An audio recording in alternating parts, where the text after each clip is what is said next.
Dati allarmanti dal Dipartimento Dipendenze dell'ULSS 3, sempre più giovani, molti minorenni consumano eroina e cocaina.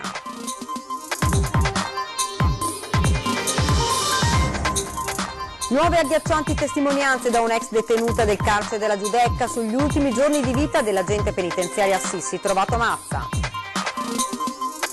Bollini colorati per la tassa di sbarco, la Giunta sta discutendo il da farsi, potrebbero esserci 4 diverse fasce di prezzo per chi vorrà entrare a Venezia.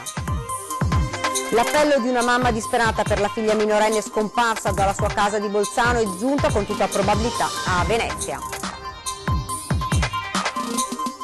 Pesanti i servizi nella gestione centralizzata delle fatture elettroniche da parte dell'Agenzia delle Entrate, allarme dalla CNA del Veneto, un'operazione su 5 non andrebbe a buon fine. Il Comune approva il nuovo piano triennale anticorruzione, un atto elaborato dall'ANAC di cui Facalsetti segue le linee guida sulle società che controlla.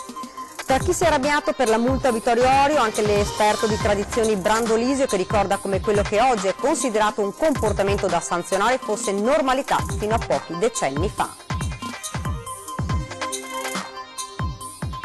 Buonasera, ben ritrovati dalla redazione di Venezia. Lo avete sentito dai titoli, dati allarmanti dal Dipartimento Dipendenze dell'ULSS 3, sempre più giovani, molti minorenni consumano eroina e cocaina.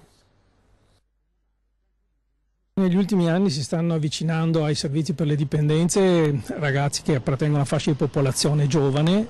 Ogni anno prendiamo in carico nei SERD dell'ASL 3 circa 350 ragazzi sotto i 25 anni, di cui un centinaio nuovi. Sono ragazzi che iniziano ad assumere, ma anche ragazzi che fanno già un uso di eroina e di cocaina.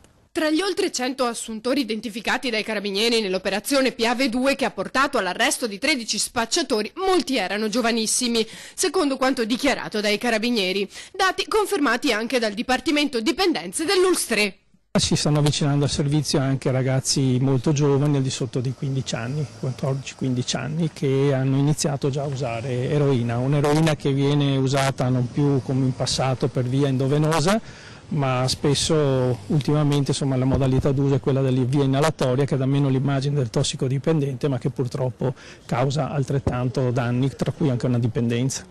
Ma cosa induce ragazzi tanto giovani a rifugiarsi nella droga? Ognuno ha una storia a sé, ci sono ragazzi che hanno storie familiari molto difficili, altri ragazzi che hanno disturbi comportamentali associati all'uso di sostanze, altri ragazzi che dietro hanno un disagio che può essere psichico, psicologico, che li induce a trovare nella sostanza un certo tipo di beneficio e di piacere. Questi però sono solo una parte. Sicuramente noi abbiamo chi arriva al CERT, chi ha già un problema iniziale o conclamato. Poi ci sono tutta una parte di sommerso di persone che fanno difficoltà ad accedere al servizio, ma l'obiettivo dei CERT in sinergia con altre istituzioni, con il Comune di Venezia, con i colleghi del lavoro di prossimità, è quello per esempio di andare il più precocemente possibile a intercettarli e a avviarli a un percorso di valutazione ed eventualmente di cura. Dopo gli arresti dei carabinieri che hanno sgominato una banda di spacciatori, siamo andati in via Trento per vedere com'è ora la situazione. Sentiamo che cosa ci hanno detto.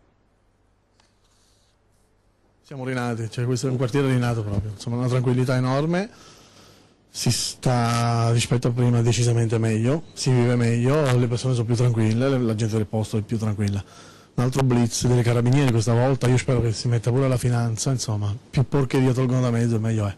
All'indomani dell'operazione dei carabinieri di Mestre, che ha portato all'arresto di 13 persone, 11 tunisini e 2 albanesi che procuravano la droga da spacciare poi per strada, siamo andati in via Trento, proprio dove lo scorso luglio c'è stato il blitz della polizia che ha setacciato le vie più frequentate dagli spacciatori e dai consumatori, con numerosi arresti ed espulsioni. A distanza di 6 mesi questo commerciante, che da sempre si è battuto per contrastare il fenomeno insieme agli altri cittadini della zona, si dice finalmente soddisfatto, anche se sostiene alcuni degli spacciatori in realtà si sono spostati. Ci sono ancora qualcuno che l'abbiamo visto, qualcuno che vedevamo spesso qua fuori qua, l'abbiamo visto in via Piave di notte oppure perlomeno passando alla stazione. Questo già abbiamo riferito chi era di dovere, già abbiamo detto questo, hanno detto che comunque ci stanno lavorando. Specialmente di notte, perché loro si mettono di notte, capisci adesso. Io spero che, ti dico, continua a pulire, cioè, si sta bene, voglio dire, è un altro tipo di vita, ma pure per le persone che passano, per la gente che arriva da fuori, cioè che prima la gente che arrivava passava il marciapiede dall'altra parte, capisci? Cioè, vuol dire tanto, Io spero che duri, non so ancora fin quanto. Adesso riapriranno di nuovo i negozi qua fino alle 20, perché adesso c'è una chiusura alle 18 loro. Questo le fa paura? In qualche modo? La preoccupa? Guarda, in un certo senso sì e no, cioè, se le forze dell'ordine ci sono, che quando vedono subito l'andamento si mettono subito in andamento, quelli hanno capito che qua non ci devono venire, capisci? Se invece noi lasciamo un'altra volta che si fanno radici, stati bene, cioè, non le togli più da qua. I cittadini continueranno a collaborare perché il loro contributo, come evidenziato dal comandante provinciale dei Carabinieri Claudio Lunardo, si è rivelato fondamentale. Ed ora l'appello di una mamma disperata per la figlia minorenne scomparsa da casa, è arrivata pare a Venezia. La signora Natascia Grumser di Bolzano scrive sui social che la figlia Jessica, 15 anni, si è allontanata senza motivo da Bolzano alcuni giorni fa senza dare più notizie di sé. Mamma Natascia scrive: sono disperata, mia figlia è scomparsa da 7 giorni insieme a dei ragazzi e non ho più sue notizie. Chi la vedesse è pregato di chiamare Carabinieri o Polizia ai numeri di emergenza 112 o 113. Nuove agghiaccianti testimonianze sugli ultimi giorni di vita di Sissi, trovato da un'ex detenuta del carcere della Giudecca. Sentiamo. Alcune settimane prima del colpo di pistola che l'avrebbe portata alla morte dopo 2 anni di coma, Sissi trovato Mazza avrebbe subito un pestaggio. A raccontarlo ai giornalisti di Fanpage un'anonima ex detenuta del carcere della Giudecca. Era un po' dopo, sì, perché mi ricordo che mi dicevano non posso neanche giocare a biliardo, perché lei giocava a biliardo, perché aveva dei lividi sulla mano. Però non mi ha detto, perché lei aveva già avuto uno sketch con e mi ha detto se ti dicessi che mi hanno menato. Secondo la testimonianza, Sissi era entrata in conflitto con alcune colleghe agenti di polizia penitenziaria per aver denunciato alla direzione la presenza di droga all'interno delle celle. Allora, il primo rapporto disciplinare che Sissi ha fatto è stato quello della droga. Sissi faceva delle perquisite dove ne ha trovato pastiglie o altre cose, si è sempre trovato tutto, è quello il punto. Perché quando Sissi ha trovato tutte queste cose in più, è stata proprio cancellata. È successo tutto il fatto. E cosa facevano? Ogni volta che c'era magari una scorta o qualcosa, dicevano vai Sissi, la facciamo stare dove non poteva aver contatto con le detenute, cioè lontano da noi, purché non sapesse niente Sissi, e nessuno parlava a Sissi se non questa assistente, ok? Oltre a lei non c'era nessuno. Dichiarazioni smentite da Gabriella Straffi, all'epoca dei fatti direttrice del carcere della Giudecca. Ebbe un colloquio con l'agente trovato Mazza, rivela in una lettera al quotidiano Il Gazzettino, durante il quale denunciò il comportamento scorretto di un'altra agente nei confronti di una detenuta. Mai in nessuna circostanza, né per iscritto né a voce, Sissi mi riferì di scambi di stupefacenti all'interno dell'istituto. Io ti dico quello che è successo, cioè che è successo a Sissi è successo nel frattempo che noi stavamo facendo una cosa, cioè stavamo facendo delle indagini, ok, sia per tutelare Sissi che per tutelare noi detenute. Non lo so se qualcuno magari che lei si fidava, l'hanno presa, l'hanno... Di droga all'interno del carcere, Sissi aveva parlato anche alla madre Caterina, che continua a chiedere giustizia. Al commissariato, che a me dopo 4-5 giorni si è ricordato che c'era la mamma di Sissi, quando mi ha chiamato io sinceramente ho detto tutto quello che mia figlia mi raccontava, e io so per una cosa certa che loro non hanno fatto niente. Io ho parlato di quello che Sissi mi raccontava della droga, io ho raccontato tutto, ma di questo non è mai uscito fuori niente. Verrà posata domani mattina tra le 5 e le 6 l'ultima paratoia mobile che completa la predisposizione del MOSE, il sistema di dighe mobili che dovrà proteggere la laguna di Venezia dalle acque alte. L'ultima, la numero 78 in totale, è situata nella bocca di porto di Lido Sud sul canale di San Nicolò. Le paratoie di questa barriera sono 20, il sistema di difesa risulterà così completato nella sua parte meccanica. Le barriere non sono tuttavia in grado di alzarsi poiché dovrà essere ancora implementato il sistema sistema di comando e movimentazione. La prima barriera venne posata il 19 maggio 2017 alla bocca di porto di Malamocco. Sono state completate negli anni le altre bocche, oltre a Malamocco, Chioggia e Lido, suddivisa in due parti, Treporti e San Nicolò, divise da un'isola artificiale con gli impianti di movimentazione. Siamo alla cronaca, un'altra anziana truffata a Mestre, le raccomandazioni della questura: non aprite la porta agli sconosciuti. Un'anziana di 88 anni è stata truffata nella sua abitazione di via Pirano a Mestre.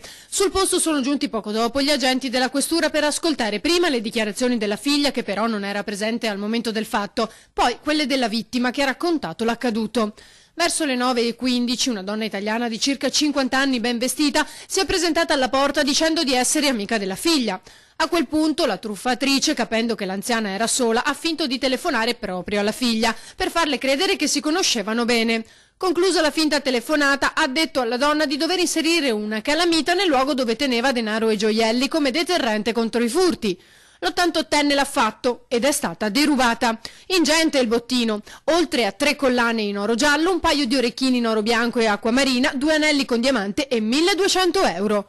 La polizia sta indagando, ma raccomanda alla cittadinanza e agli anziani in particolare di non aprire la porta di casa agli sconosciuti. Si raccomanda anche a figli, nipoti e parenti stretti di non lasciare soli gli anziani e di farsi sentire spesso.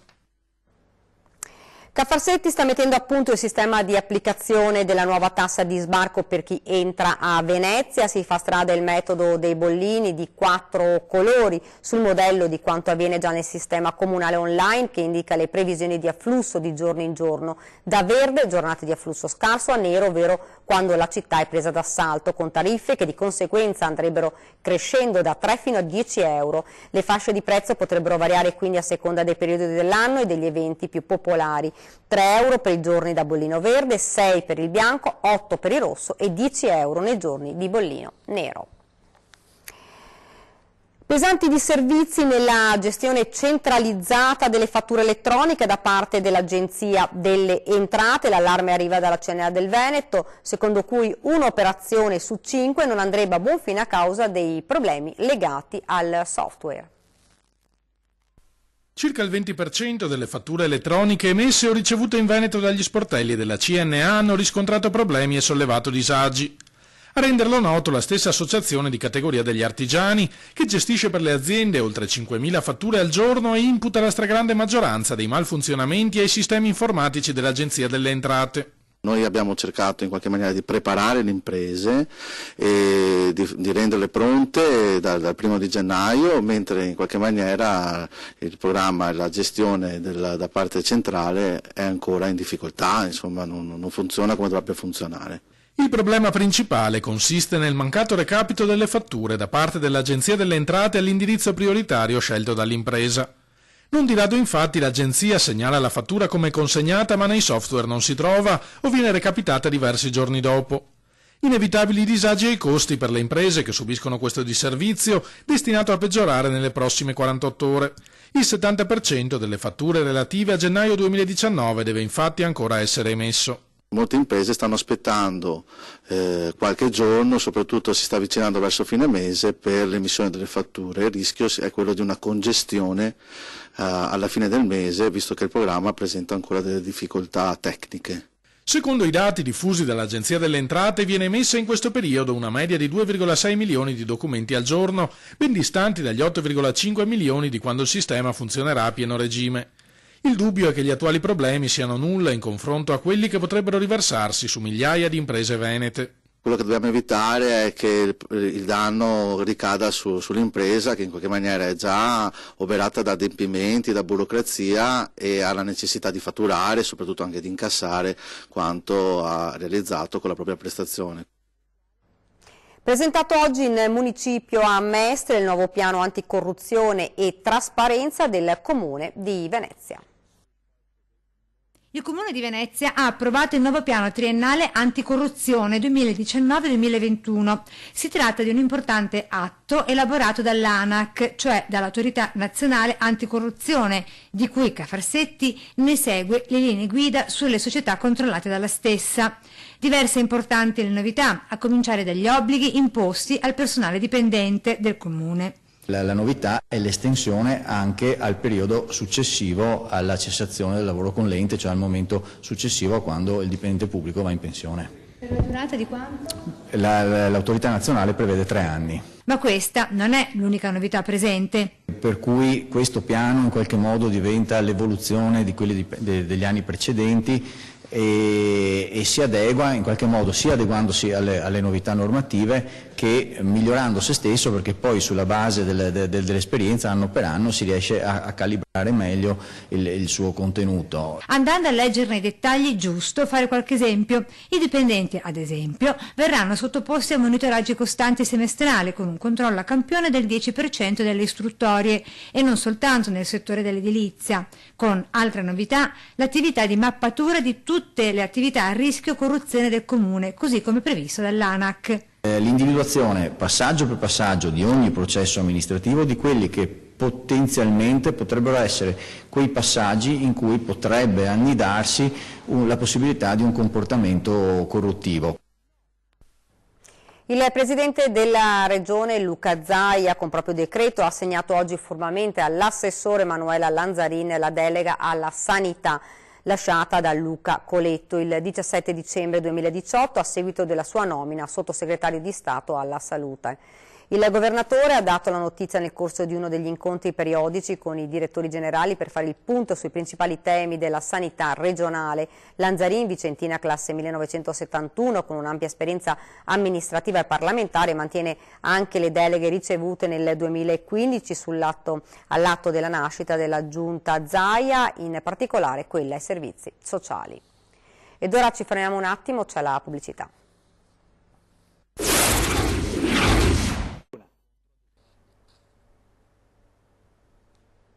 Siamo tornati in studio con l'edizione veneziana dei nostri telegiornali. Mestre a rischio senza l'attuazione di un piano per la sicurezza idrogeologica. Approvati i lavori ma mancano i soldi, e l'attacco del PD in Consiglio Comunale contro il sindaco Luigi Brugnaro.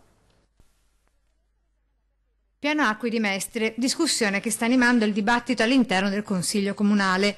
Il perché è presto detto: più di una sessantina gli interventi approvati dal sindaco Brugnaro per la terraferma. Peccato, attacco all'opposizione con il PD, che mancano i soldi per la loro completa attuazione. Mestre si sta trasformando, sta aumentando, lo vediamo in molte zone come via Camarcello, il numero di alberghi che stanno costruendo è enorme. Il sindaco ha approvato un piano degli interventi con 110 interventi nuovi, molti dei quali sono edificazioni o residenziali o alberghi. C'è un piano casa e la domanda è: tutto questo reggerà da un punto di vista idraulico?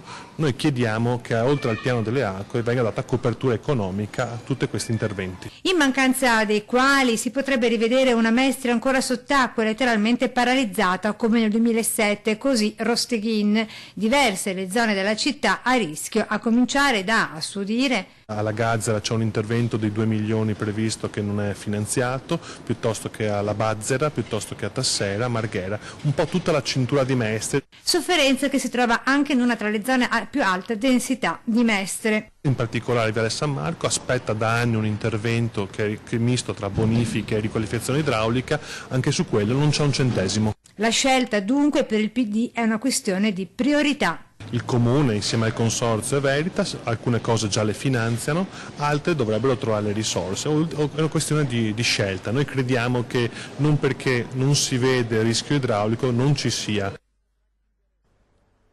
Continua a far discutere la multa ricevuta da un gondoliere in una circostanza piuttosto particolare. Se fa regole come chi vuole, senza rispettare e tradizioni, appunto, che dommia anni di tradizione a Venezia, ragazzi, non ti puoi cacciarli via con a Leggina, a Normina e questo altro che altro. Vabbè che sono pochi veneziani, vabbè che noi vogliamo che i veneziani ritornino in città. Tra chi si è arrabbiato per la multa, la leggenda del remo Vittorio Orio, reo di aver portato in gondola il feretro di un amico al cimitero di San Michele, c'è l'esperto di tradizioni veneziane Sandro Brandolisio, che ricorda come quello che oggi è considerato un comportamento da sanzionare fosse l'assoluta normalità fino a pochi decenni fa. Negli anni 50-60 quanti andava a San Michele in barca, si diceva, l'ultimo viaggio in barca, e il funerale veniva fatto appunto con la gondola che trasportava a bara, e gondole c'era gondole nere, da Dio che c'era magari a motolancia qui a coperta per i parenti. Una regola approvata da un consiglio comunale o da qualche burocrate, sostiene Brandolisio, non può quindi cancellare il nostro modo di vivere. È tradizione, è il DNA del popolo, è come il dialetto, come tutto quanto quello che è insito nel popolo. Prima di chiudere vi ricordo questa sera 20:10 ospiti in studio Massimiliano Barisone Fratelli d'Italia e Settimo Gottardo, ex sindaco di Padova. E questa era l'ultima notizia, vi lascio le previsioni del tempo, grazie davvero per averci seguito, buona serata.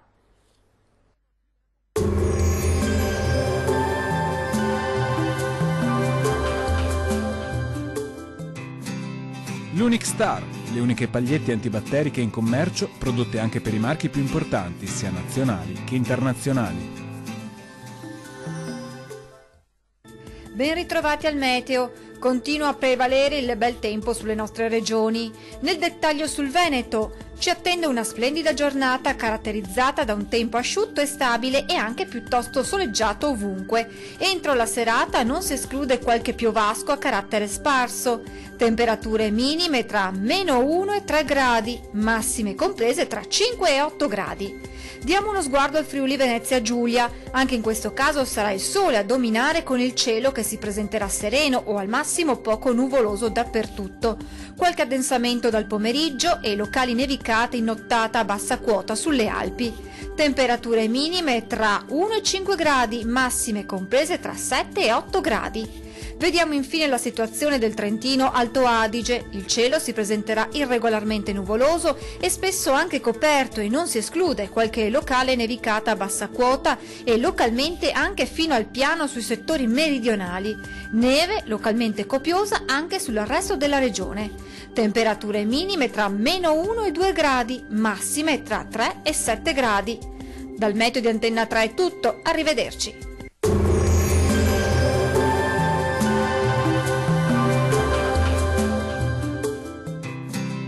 L'Unic Star, le uniche pagliette antibatteriche in commercio, prodotte anche per i marchi più importanti, sia nazionali che internazionali.